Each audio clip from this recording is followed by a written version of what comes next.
I love, love, love, love your documentary. It's deliciously riveting. Thank you, Manny. Thank you for having me. Oh, you're so welcome. Now, tell me the genesis of the film. How did it come about, and what narrative were you trying to shape?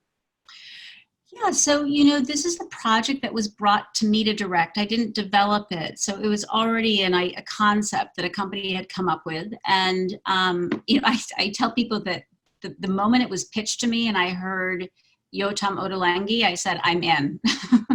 Because I'm a fan and have his cookbooks. And I also I've always admired kind of his storytelling, in his recipes and in his cookbooks, and that he's such a cerebral, kind of deep chef.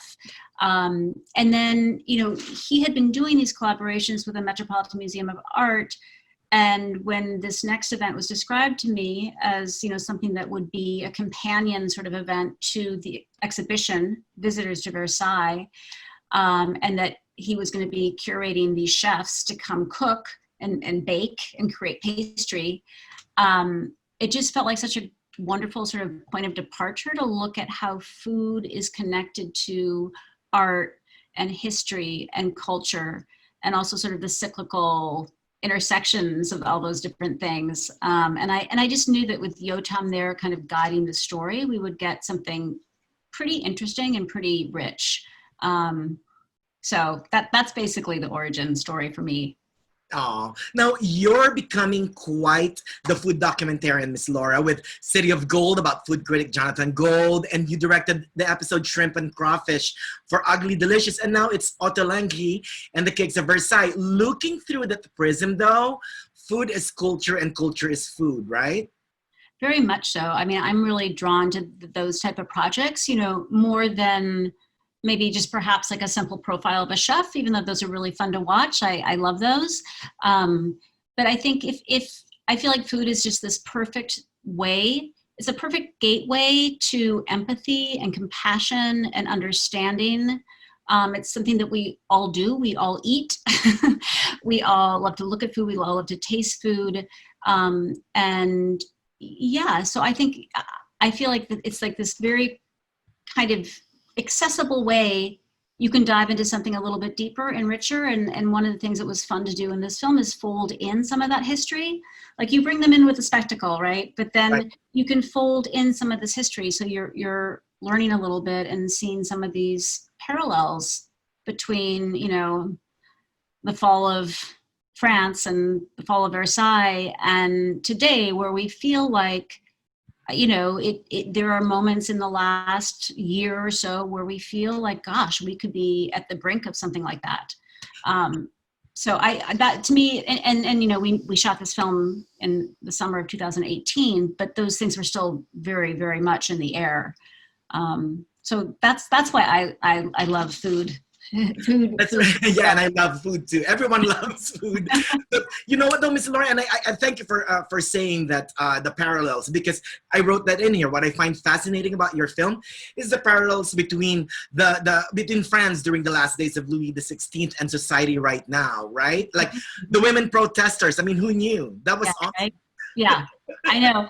It's funny because I was actually a European history major in college, but I had to definitely brush up on my history to do this. And it was just fascinating to go back and look at these parallels. It's really remarkable.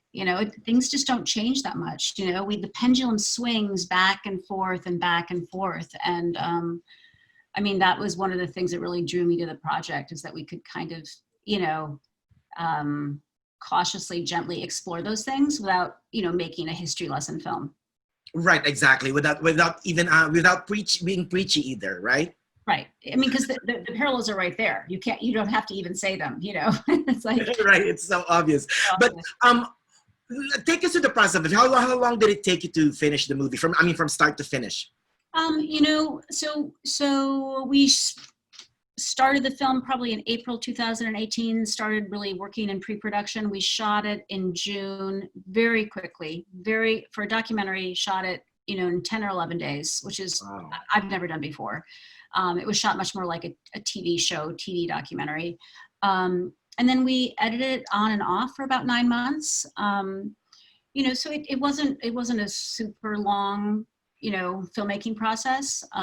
As usual, it's like the editing is always where you Magic happens. yeah, and you just put in the hours and the days on that, because it's, we had so many different characters and different sort of elements, Versailles, the Met, Yotam, his history, our 5 pastry chefs, their backgrounds, the event itself, that was the biggest challenge in making it, is figuring out how to make all those things kind of weave in and out in a satisfying way for the audience member. Now, looking back, would you have added any more into the ingredients of the movie, maybe? I mean, I always, in a perfect world, I wish I could have, traveled to Ukraine to see Dinara Costco and where she's from, and gone to Singapore to see Janice Wong. Yes, for sure. But that's okay. It's like, it's still, I think you can, luckily we had Yotam to sort of tease out those stories in the background of these chefs, and he's so good at doing that. And that's just because he has this sort of, he's preternaturally curious, right? And well, yeah, and a work of art is never really finished, isn't it? yeah. But so I mean, in a perfect world, you could have done more of that, but we also knew that the main thing we were going to really land on was this event, right? So it was really about the ramp up to that event, and it wasn't a competition. So that's the other thing about this film. We didn't want to make it feel like a competition, because it certainly was not. It was something it was a food event to illuminate an exhibition at the Met. Yet you can't help but feel that, because these pastry chefs are under a lot of pressure, to make it happen in a short amount of time. So there was that just kind of built into the circumstances, which was now, nice. What do you hope for viewers to get after watching Ottolenghi and the Cakes of Versailles? That's such a good question. I mean, I feel like, I hope they take away this appreciation for the artistry, for what these pastry chefs really bring to their craft. Like, I wouldn't want that to get lost in it, because I was blown away by these pastry chefs. They're kind of bringing together of art and science in the craft of pastry is really, really interesting. But I also think there's like, I guess I hope people sort of leave it just thinking a little bit more deeply about, culture and food and how it connects and how it's cyclical. And that there are deeper stories to tell behind food. You don't have to look too far, you don't have to probe too deeply to really see those connections. Yeah, and then I always just say this, I feel like food is such a great way, it's such a great portal for empathy and compassion and those things. So, I guess it's just to sort of look at everything a bit more deeply, Yeah. And even though Instagram posts are fun to look at, there's always another story going on. Exactly. Final question. You've touched upon Filipino food in City of Gold a little bit in showcasing Grand Central Market. Yes. But have you tried Filipino food at all?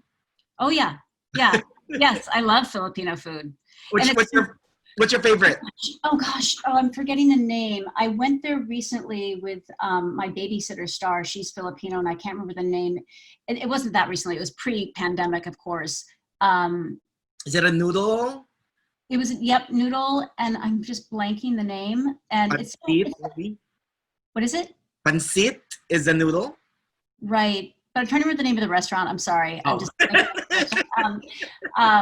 No, I think it's been so interesting to see. It's been exciting to see Filipino food really come to the fore. Right. Right? Exactly. It's about time. It's about time. I feel like it was so kind of ignored before in this way, and it's something that Jonathan Gold talked about. And it didn't quite make it into the film. There are a lot of things that didn't make it into that film, but he really loved Filipino food, and that was really starting to happen, when I spent time with him.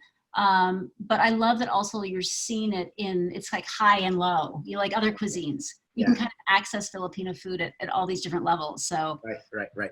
All this food talk is making me hungry. Thank you so much.